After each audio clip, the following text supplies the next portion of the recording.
അശുദ്ധാത്മാവേ, ഈ മനുഷ്യനെ വിട്ട് പുറപ്പെട്ടു പോകുക എന്ന് യേശു കൽപ്പിച്ചിരുന്നു. മർക്കോസ് 5:7.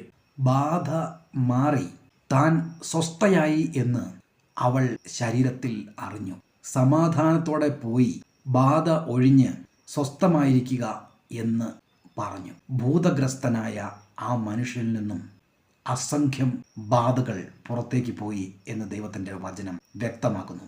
പിതാവിനെ പറ്റി പഠിക്കണം, യേശുവിനെ പറ്റി പഠിക്കണം, പരിശുദ്ധാത്മാവിനെ പറ്റി വളരെ അധികം പഠിക്കണം എന്നെല്ലാം സംസാരിച്ചതിനെ തുടർന്ന് ഇപ്പോഴിതാ അശുദ്ധാത്മാവ് എന്ന കാര്യം സംസാരിക്കുകയാണ്.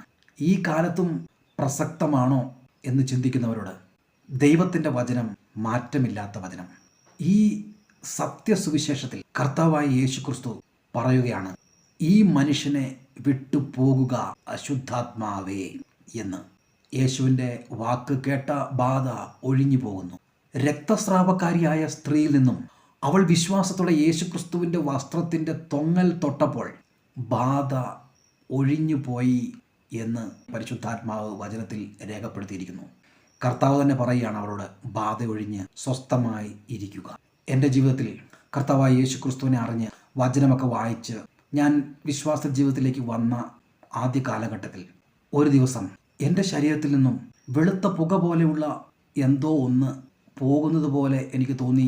ഒരു ശബ്ദം ഞാൻ കേട്ടു, അതിലേക്ക് തന്നെ പോവുകയാണ്. പിന്നീട് എനിക്ക് മനസ്സിലായി, എന്നിലുണ്ടായിരുന്ന ഒരു അശുദ്ധാത്മാവിൻ്റെ ബാധയാണ് ഒഴിഞ്ഞു പോയത് എന്ന്. അതെൻ്റെ ജീവിതത്തിൽ വളരെ മാറ്റങ്ങൾ വരുത്തി. ബാധ ഒഴിയണമെന്നോ അശുദ്ധാത്മാവിൻ്റെ ശരീരത്തിലുണ്ടെന്നോ എന്നൊന്നും എനിക്ക് ബോധ്യം ഇല്ലായിരുന്നു. പക്ഷേ ദൈവത്തിൻ്റെ വചനത്തിൽ നിന്നും ഞാൻ പഠിക്കുവാനും യേശുക്രിസ്തുവിൻ്റെ സ്നേഹം അനുഭവിക്കുവാനും തുടങ്ങിയപ്പോൾ പരിശുദ്ധാത്മാവിൻ്റെ സാന്നിധ്യം എൻ്റെ ഹൃദയത്തിലേക്ക് വന്നപ്പോൾ ബാധ ഒഴിയുന്നത് എനിക്ക് എൻ്റെ ജീവിതത്തിൽ അനുഭവമുണ്ട്. പിശാച് വഞ്ചകനാണ്. അവൻ രഹസ്യത്തിൽ നമ്മുടെ ജീവിതത്തിൽ ബാധിച്ച് അസ്വസ്ഥതകൾ ഉണ്ടാക്കുന്നു, രോഗങ്ങൾ ഉണ്ടാക്കുന്നു, മനപ്രയാസം ഉണ്ടാക്കുന്നു, പരാജയം ഉണ്ടാക്കുന്നു, കഷ്ടതകളും നഷ്ടങ്ങളും ഉണ്ടാക്കുന്നു. കർത്താവായ യേശുക്രിസ്തുവിൻ്റെ നാമത്തിൽ നിന്റെ മേലുള്ള ബാധയോട് ഞാൻ കൽപ്പിക്കുകയാണ്, ഇപ്പോൾ തന്നെ വിട്ട് പോകുക. വിശ്വസിക്കുക, സത്യദൈവമായ യേശുക്രിസ്തു നിന്റെ ഉള്ളിലേക്ക് വരുമ്പോൾ ഒരു ബാധയ്ക്കും നിന്നിൽ വസിക്കുവാൻ സാധ്യമല്ല. ഇപ്പോൾ തന്നെ നീ സൗഖ്യമായിരിക്കുന്നു. കർത്താവായ യേശുക്രിസ്തുവിന് നന്ദി പറയുക. ഇന്നു മുതൽ സൗഖ്യത്തിൻ്റെ, വിജയത്തിൻ്റെ, സന്തോഷത്തിൻ്റെ, സമാധാനത്തിൻ്റെ ഒരു ജീവിതം നിങ്ങൾക്ക് ജീവിക്കാൻ സാധിക്കും. കർത്താവായ യേശുക്രിസ്തു നിങ്ങളുടെ കൂടെ ഇരിക്കാം എന്ന് വാഗ്ദത്തം ചെയ്തവൻ, ദൈവത്തിൻ്റെ വചനത്തിലൂടെ അനുനിമിഷം നമ്മോട് സംസാരിച്ചു കൊണ്ടിരിക്കുന്നവൻ, ഇടത്തോട്ടോ വലത്തോട്ടോ തിരിയേണ്ടതെന്ന് നമ്മെ വഴി നടത്തുന്ന പരിശുദ്ധാത്മാവ്. ഇനിയുള്ള ജീവിതം വിജയത്തിൻ്റെതാണ്. ഇനിയുള്ള ജീവിതം ഒരു ജയ ജീവിതമാണ്.